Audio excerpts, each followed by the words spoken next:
cherché 5 heures, mais j'ai le remède pour toi, il est là.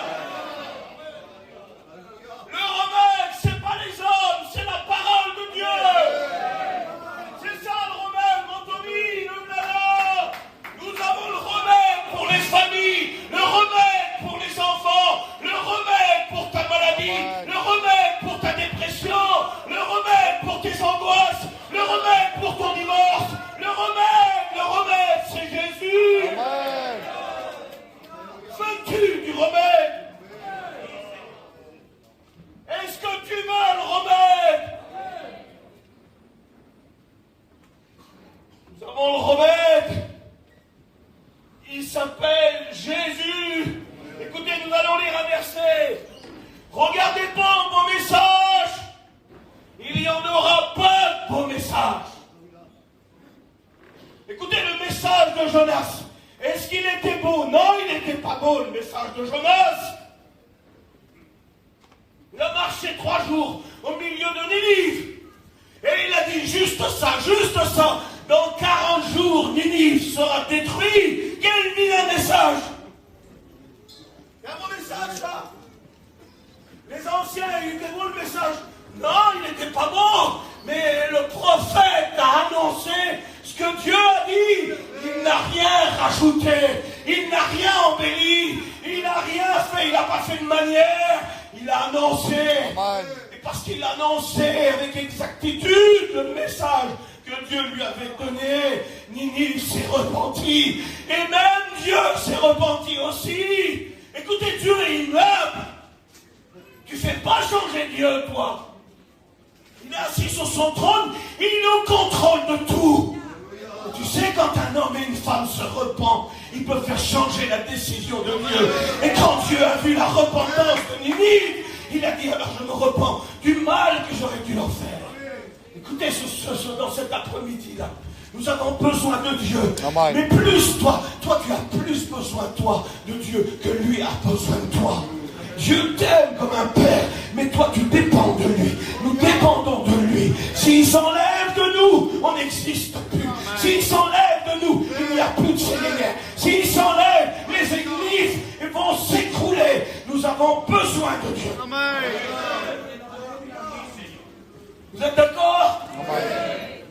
On va lire un verset. Et j'ai mis ici là le chronomètre pour pas prêcher longtemps. Ça sert à rien. Vous voyez, c'est pour ça j'ai mis le chronomètre, il marche là. Peut-être 20-25 minutes, je ne sais pas. Mais écoute bien. Pardonnez-moi de parler aussi fort, mais il faut que ça sorte de là, il faut que ça sorte. Le message que Dieu met sur mon cœur, il faut qu'il sorte. Parce que ça va pas, ta vie elle va pas. Ça va pas comme t'es. Ça va pas, tu t'es maquillé, mais Dieu t'a vu.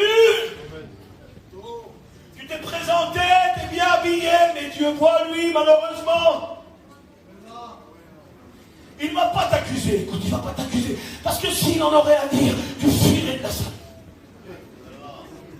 S'il voudrait te parler, tu ne serais même plus assis ici. Mais il t'aime tellement. Dans Sophonie 3,17, il dit, il garde le silence dans son amour. Tu mérites d'être châtié, mais lui, il t'aime tellement qu'il ne te dit rien. Non, cet après-midi, il veut te soigner.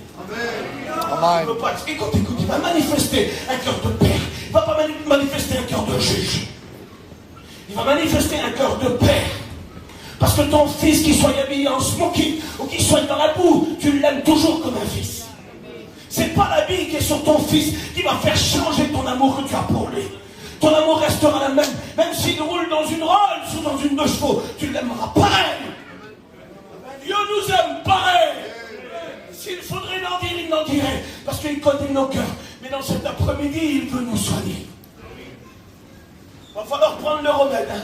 Ça va, il en a marre de toi. Hein. Dieu, il en a marre. Tu fais parler, tu fais lui demander, mais tu n'acceptes pas le remède. Il faut accepter le remède. Assez de prier, ça va. Alléluia. Ça va, il ne faut plus prier. On est ici parce que Dieu est là. On ne serait pas là autrement. On s'en fout des palmiers, on s'en fout de la piscine, on s'en fout des hôtels, on s'en fout de la mer qui est à côté, on s'en fout du buffet, on s'en fout de tout ça. Nous, on veut être soignés. On veut être bénis. Qui veut être béni? Amen. va falloir prendre le message. Parce qu'il faut le prendre, le message. Il ne faut pas qu'il tombe à terre. Parce que ce message-là, c'est un message véritablement qui va te soigner. Amen, Jésus, amen. Est-ce que tu as le remède, toi? Tu n'as pas le remède. Tu n'as pas le remède. Mais moi, je le dis avec fierté, je suis en train d'ouvrir le remède. Alléluia. J'ouvre le remède. Allez, écoute, maintenant tu vas apparaître là. Dieu va te faire apparaître là tout de suite. Jérémie 30, verset 12, 11. Tu vas apparaître, tu vas te voir tout de suite. On va lire et tu vas te voir. La parole de Dieu est un miroir qui révèle, qui dévoile les cœurs. Et là maintenant, on va lire le verset. Et quand je vais commencer à lire, comment tu vas te voir à toi? Tu vas rentrer en toi-même. Tu vas dire, mais c'est moi ça, Seigneur. C'est moi ça, c'est moi. Tu es en train de dévoiler ma vie. Tu es en train de révéler ma vie là. Écoutez s'il vous plaît. Ainsi parle l'Éternel. Dites Amen. Dites Amen à ça, juste à ça. À ça là, ainsi parle. Ainsi parle les présidents, ainsi parle Macron, ainsi parle les ministres. Non, non, taisez-vous, vous. Taisez-vous, taisez-vous. Vous êtes appelés à disparaître. On va laisser parler l'Éternel. Vous l'en laissez parler l'Éternel. On en a marre des hommes. On a ras-le-bol de tout ça. C'est à moi toujours. Maintenant, Dieu, ce qui parle.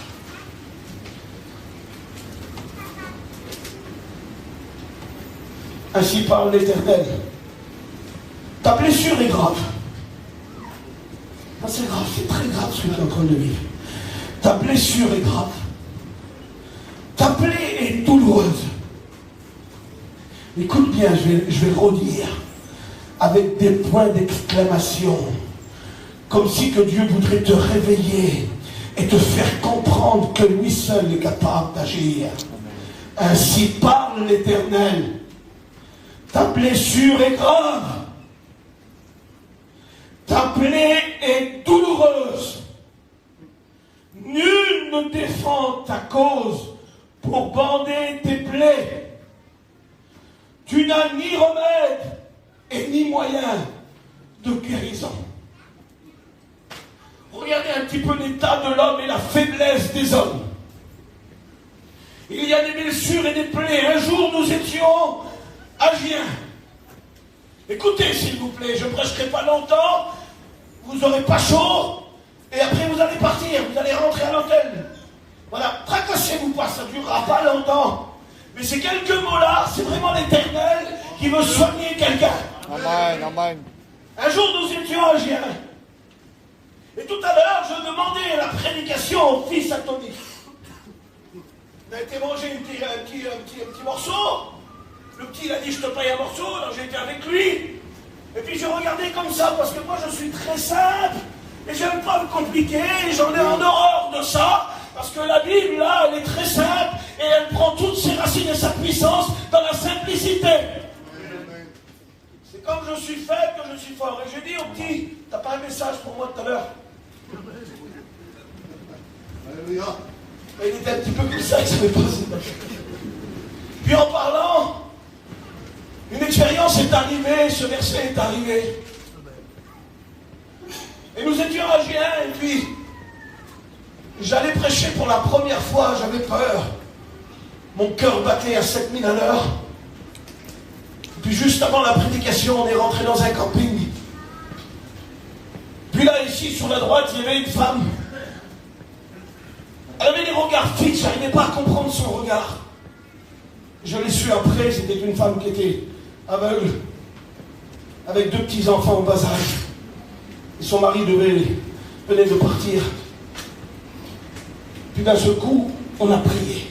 Dites Amen. Amen. Quelle puissance la prière. Amen. La prière, c'est une bombe atomique. Mais il y a plusieurs mégatonnes. Ça. Elle explose. Il n'y a rien de plus puissant que la prière. Et on a prié. Quand on a prié, Dieu a parlé. J'aime pas le mot une prophétie s'est levée. Ça m'énerve ça. Ouais, j'aime pas ça. Dieu a parlé. C'est des nouveaux mots, ça, des nouveaux mots. Prophétie s'est levée. Dieu parle, c'est tout. Dieu parle. Et Dieu a parlé au moyen de la prophétie. Et vous savez ce qu'il a dit? Il a dit aujourd'hui, et j'aimerais vous rappeler aussi aujourd'hui à vous, il dit, je referme ta plaie. Il dit, tu n'auras plus mal. Parce que le diable vient frapper et ça fait mal. Il dit, la cicatrice se verra toujours, mais j'enlève la douleur. Et nous venons de lire que ta blessure est grande et douloureuse et que tu n'as pas de remède.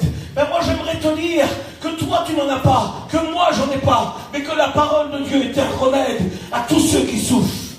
Et dans cet après-midi, j'aimerais vous rappeler de la part de Dieu qu'il est capable de descendre pour refermer les plaies et enlever la douleur. Vous savez, on va aller voir un livre. Vous allez rentrer dans un livre de la Bible comme ça.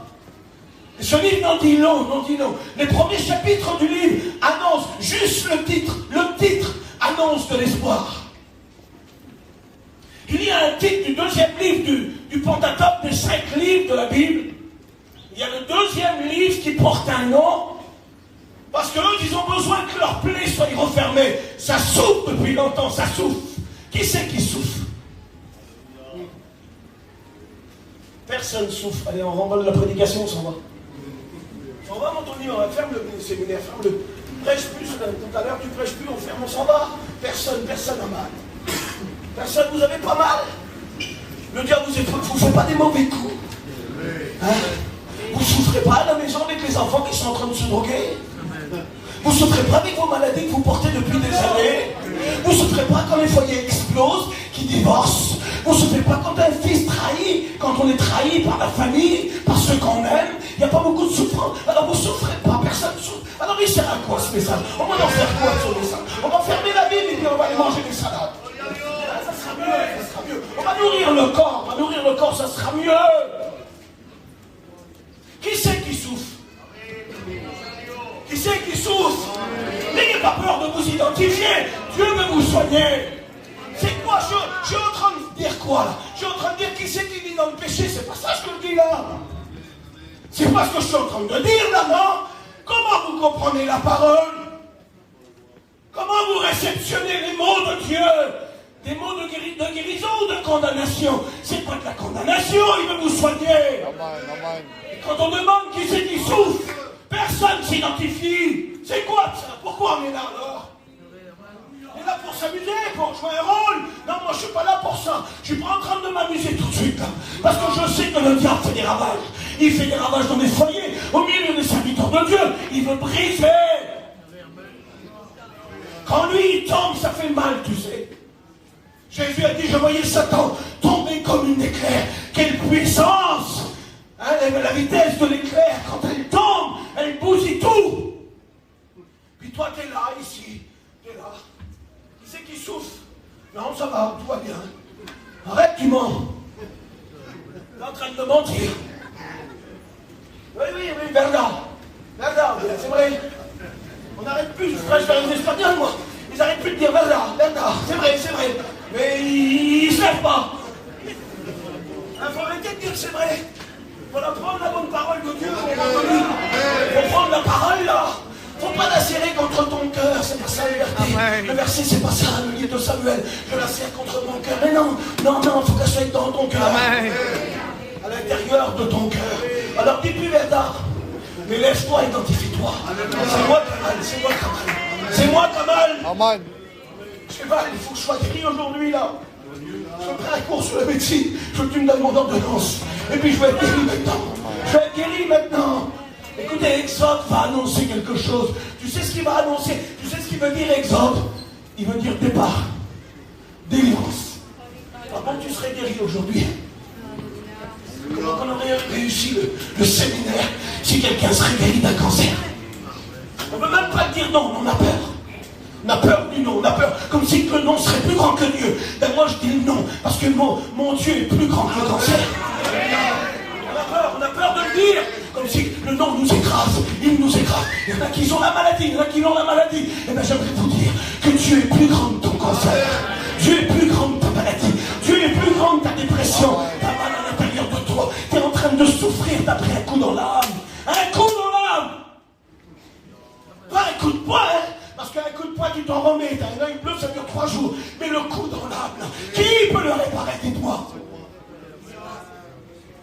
Quand tu attends le fils et que le matin tu fouilles dans ses poches, il a plein de drogue. Quand il est parti et il t'a trahi, il t'a trahi. Quand ton mari que tu aimais a brisé le foyer et que la haine est rongée, t'es rongé maintenant. Et la plaie, elle s'ouvre de plus en plus, de plus en plus. Quand les familles explosent à travers des drames. Quand des hommes perdent leur ministère à cause du diable. Et toutes les familles en subissent. On va encore se pavaner devant ça. Non, il faut se mettre à genoux. Vous savez, tout à l'heure, je me mis à genoux. Et pardonnez-moi, c'est simple ce que je vous dis. Avant, je me mettais beaucoup à genoux, maintenant, moins, parce que j'ai des problèmes à mon genou.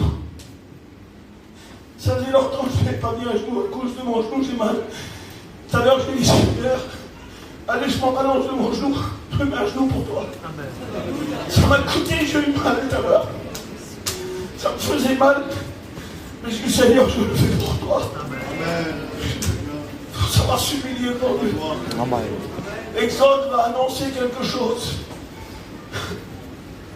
Il va annoncer la libération, la délivrance. Et Dieu va parler dans le livre Exode chapitre 3, verset 7. Tu ne peux pas discuter avec Dieu, arrête. Arrête. Il y en a qui disent, qu'est-ce qui m'arrive, Seigneur? Qu'est-ce qui est en train de se passer, Seigneur? Tu vois rien, alors tu fais rien. Tu nous écoutes pas, tu nous entends pas, tu nous laisses mourir. Mais comment tu vas discuter avec Dieu? Dieu, il conduit Moïse dans un endroit. Et puis quand il le conduit dans un endroit, l'ange de l'Éternel va apparaître, mais d'une manière surnaturelle. Il va apparaître à travers un buisson. Un buisson qui brûle et qui ne se consume pas. La puissance de Dieu. Dans le désert de Judée, il y a plein de buissons qui brûlent à cause du soleil, il fait tellement chaud. Mais celui-là, c'est pas un buisson normal, il n'est pas normal, celui-là. Il est accompagné, il y a l'ange de l'Éternel qui est dans le buisson. Il brûle, mais il ne se consume pas. J'aimerais te dire que le feu de la parole, il n'y a rien qui peut l'arrêter. Il consume tout. Et puis le buisson brûle, et puis d'un seul coup, le buisson... Regarde, tu veux parler avec Dieu, toi. Le buisson se met à parler. Un buisson qui parle. Comment tu vas faire pour parler avec Dieu? Comment tu vas faire pour rivaliser avec Dieu? Il connaît tout. Il fait parler les buissons. Il les fait brûler sans se consumer. Et il a un message à donner. Il a un message à donner à Moïse. Et Moïse doit transmettre le message au peuple. Écoutez, nous avons un message, nous, les serviteurs de Dieu. Et nous avons besoin de le transmettre dans ces derniers temps. Savez-vous, c'est quoi le message? Un message qui renverse les raisonnements du diable. Parce que ça souffre beaucoup là-bas. Ça souffre depuis 430 ans. Ils en ont marre de souffrir. Le message, c'est celui-là. Je voudrais qu'on le dise. Je l'ai marqué ici. Écoutez le message. Nous avons dit que ta plaie est grande et qu'il n'y a pas de remède. Il n'y a rien pour bander tes plaies. Et Jésus va dire quelque chose, l'ange de l'Éternel va parler. Et il va dire à Moïse, j'ai vu. J'ai vu. Qu'est-ce que Dieu a vu? La nouvelle cuisine n'en a rien à faire de ça. Ta nouvelle voiture, jaune ou rouge, tu es en train de mourir avec ta nouvelle voiture. Est-ce qu'il a vu ton compte en banque? Tes billets de 500 € que tu meurs après? Et que tous les soirs tu pleures? Et que tu donnerais tout ce que tu as pour la guérison de celui que tu aimes? C'est pas ce que Dieu a vu. Et je ne suis pas là pour juger ou condamner quelqu'un. J'aimerais vous faire prendre une prise de conscience. Qu'est-ce que Dieu a vu? Il a vu ta souffrance. Qu'est-ce que Dieu a entendu? Il a entendu tes cris. Tu as crié ces derniers jours parce que tu as mal, tu souffres. Et tu as dit, c'est peut-être la dernière fois que j'arrive ici. Je ne viendrai plus dans le séminaire. Mais Dieu, lui, il y a 3 jours en arrière, il a vu tes cris.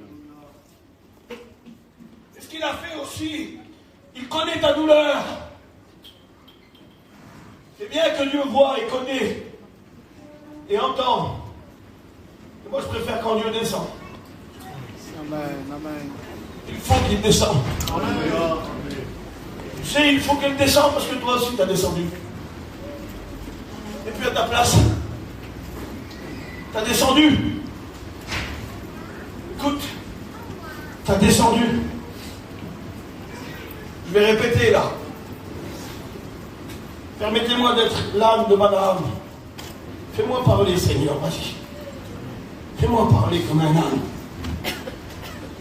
Quand les ânes parlent, la mort du prophète est évitée. Écoute, tu as descendu. Et ce que j'aime avec Dieu, c'est quand les hommes et les femmes descendent, mon bon Tony d'amour que je t'aime. Quand les femmes et les hommes descendent. Nous, moi, je les vise du doigt. Et Jésus, lui, il descend avec eux. Il descend avec eux. Il les accompagne dans une descente vertigineuse. Il les accompagne. C'est 30 km à peu près, ça dure 30 km. C'est un chemin dangereux, très très dangereux. N'allez pas trouver à redire sur celui qui descend, Jésus ne veut pas. Vous allez vous mettre au rang de ceux qui ont passé à côté et qui l'ont laissé. Vous n'avez pas le droit de parler sur ceux qui descendent. Vous n'avez pas le droit de trouver à redire et de montrer du doigt. Ne faites pas ça surtout, parce que demain c'est peut-être toi qui vas descendre. Toi tu es au sommet, tu es à Jérusalem, tu chantes, tu loues, tu pries, et d'un seul coup, quand ça frappe, quand Satan tombe comme l'éclair dans une vie, d'un seul coup toi aussi tu te mets à descendre. Cette descente-là, écoutez s'il vous plaît, c'est une descente qui fait très mal.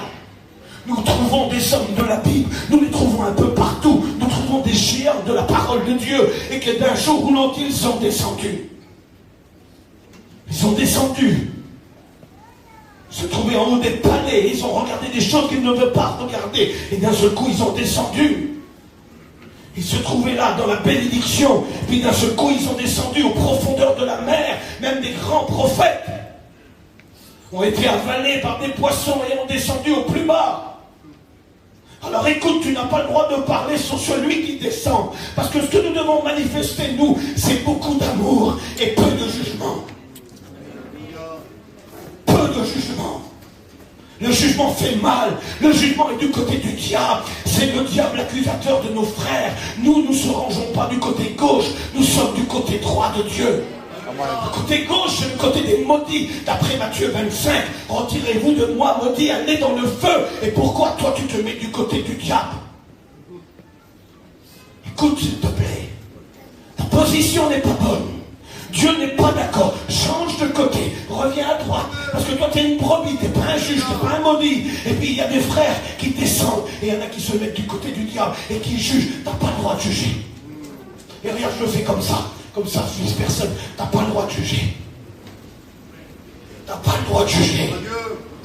Toi, tu as le droit de tendre la main. Vous croyez que c'est de notre faute s'il nous arrive des misères? Vous croyez qu'on a payé, qu'on a signé pour des misères? Nous, c'est le diable qui nous cause des misères. Puis le diable atteint, il frappe nos enfants, il frappe nos familles, et ça nous cause beaucoup de tort. Puis on regarde, on les regarde, et on dit c'est de sa faute à lui, c'est de sa faute à lui. Non, mais écoute, si toi tu fais ça, c'est de ta faute à toi, parce que tu n'as pas le droit de dire ça. N'allez pas parler sur ceux qui descendent. Quand tu parles sur ceux qui descendent, je ne sais pas, je suis bloqué là-dessus. Là, je suis bloqué, toi, je sens que je suis bloqué, je rentre le Saint-Esprit, et en train de bloquer la prédication, il la bloque là. Il est en train de bloquer la prédication, parce qu'il veut sûrement guérir quelqu'un, mais il veut sûrement aussi enlever les préjugés que tu as dans ton cerveau. Parce que ce que tu es en train de penser, c'est pas bon. Ce que tu es en train de dire et de faire, c'est pas bon, Dieu n'est pas d'accord. Tu veux être béni? Bénis mon fils, bénis ma fille. Tu fais des grands cris, et puis toi, tu as le culot de juger quelqu'un. Là, le message est en train de changer, je crois. Hein, on veut des bénédictions. On veut être guéri. Mais pour qui tu te prends, toi? Alléluia. ne m'invitera plus. Hein. Je ne veux plus être invité au séminaire. Vous savez pourquoi? Parce que quand Dieu me saisit et qu'il me demande de dire quelque chose, je suis très dangereux, je dis tout. Comme ça, je suis tranquille après, je suis tranquille. Je suis tranquille avec lui après. L'autre jour, il m'a dit, change le message. Et là, devant moi, il y a 100 pasteurs, il dit, prêche pour eux. Comment c'est dur? Je dis, pas dur, hein, pas dur, mon Anthony. T'es pas mort quand tu fais ça. Mort.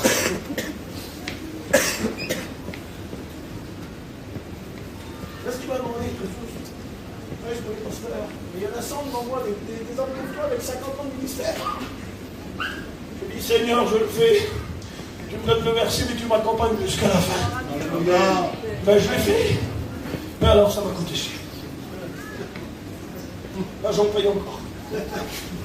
Les dates sont peut-être effacées d'émission, mais au moins j'ai oublié à Dieu. Amen.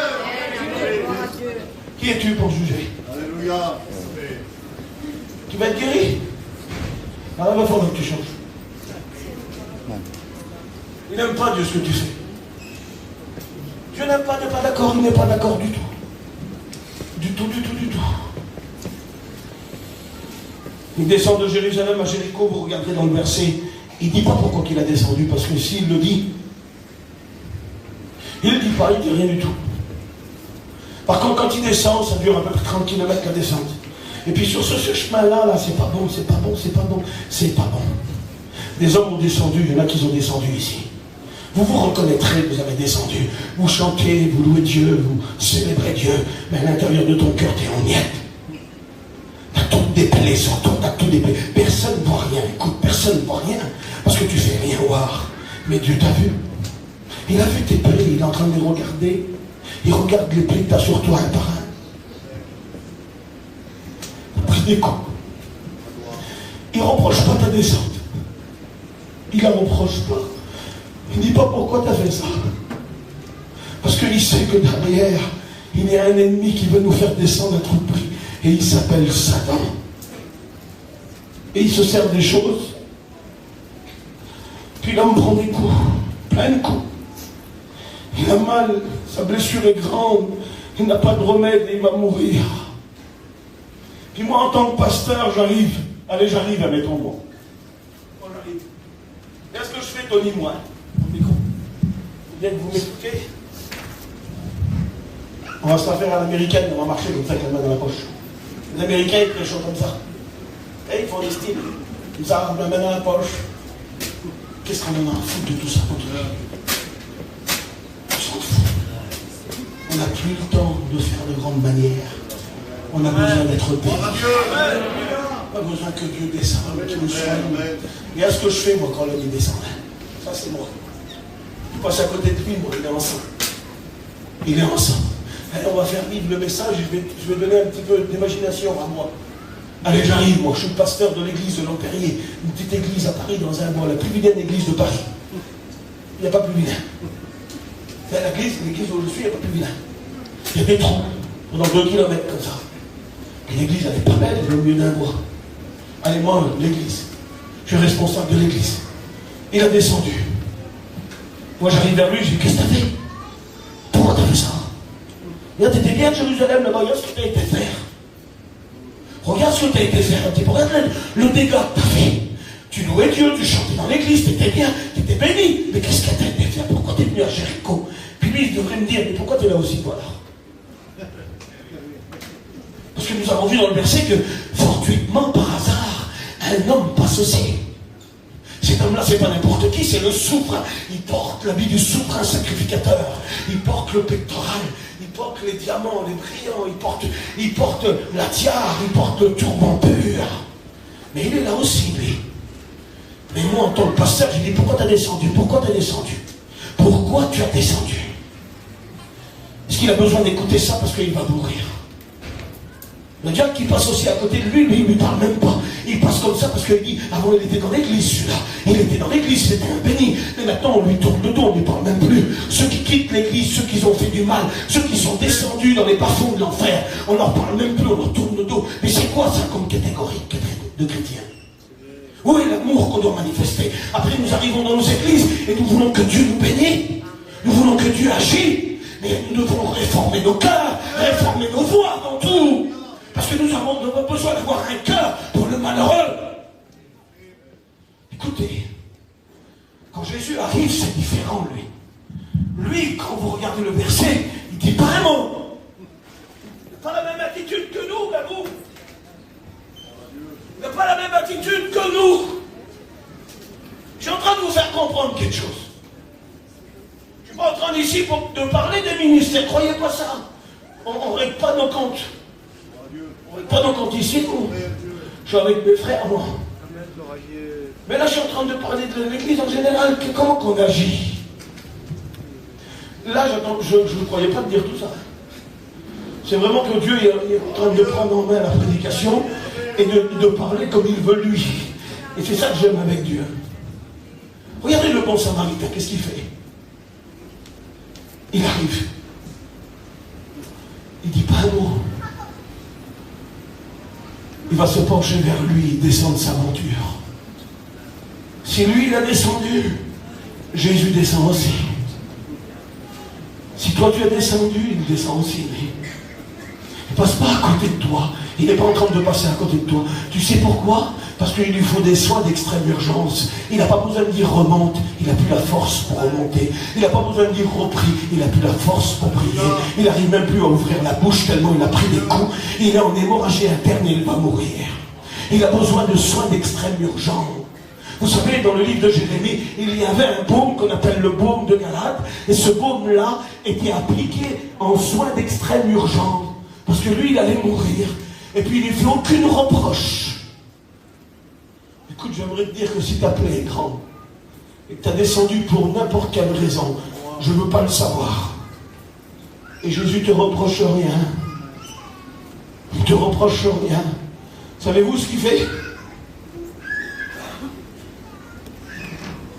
Jésus soigne, mais pas à la manière des hommes. Il soigne à l'envers. À l'envers, il soigne à l'envers. Et moi, j'aimerais dire au Seigneur, tu ne sais pas soigner, Seigneur. Laisse-nous faire, on sait soigner, nous.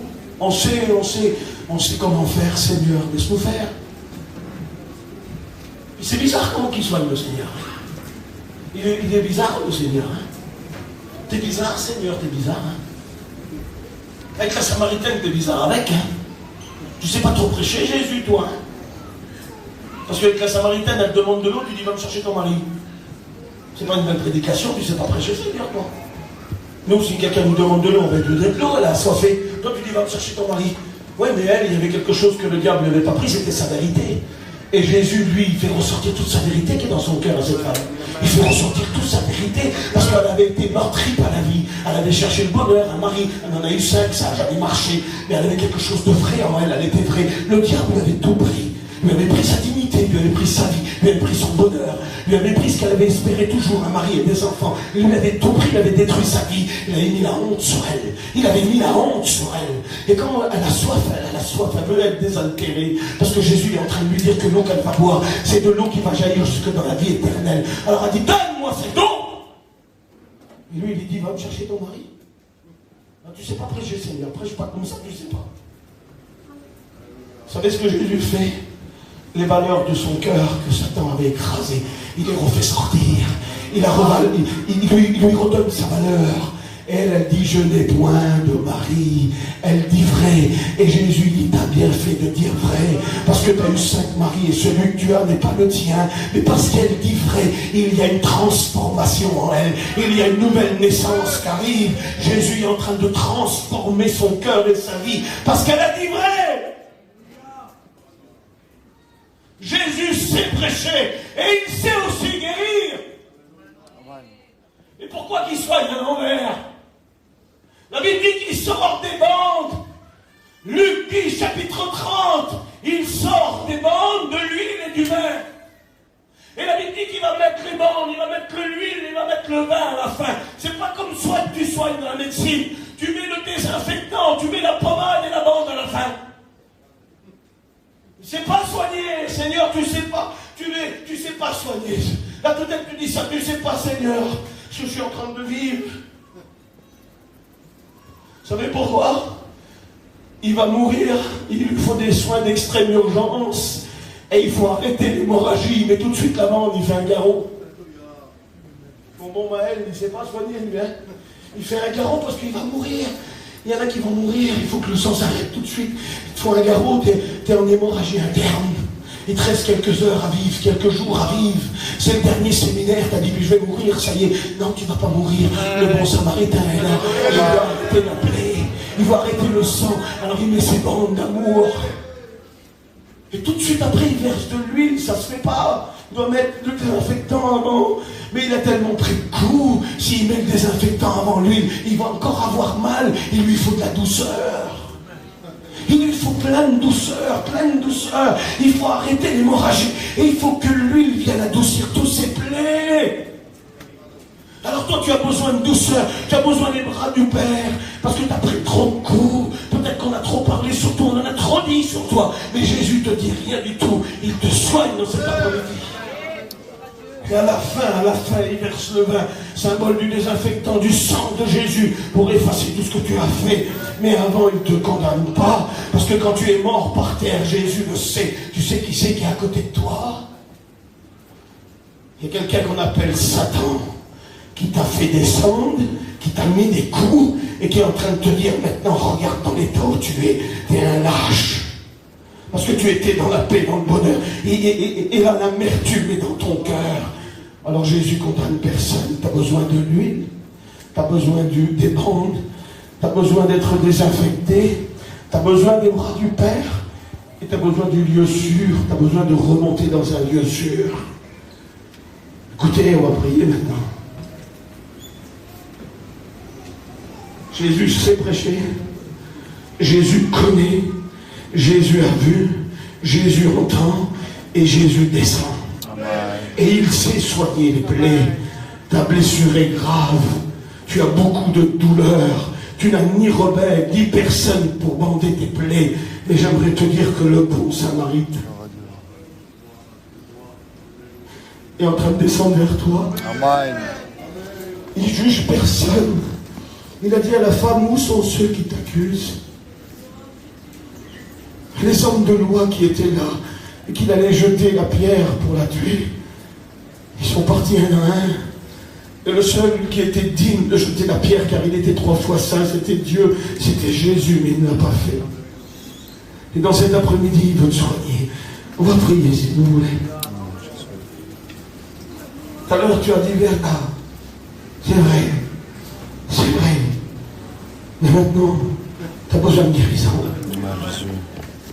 Et pour la guérison, il faut dire, Seigneur, c'est là. Ça y est, maintenant la douleur, je veux que ça s'arrête.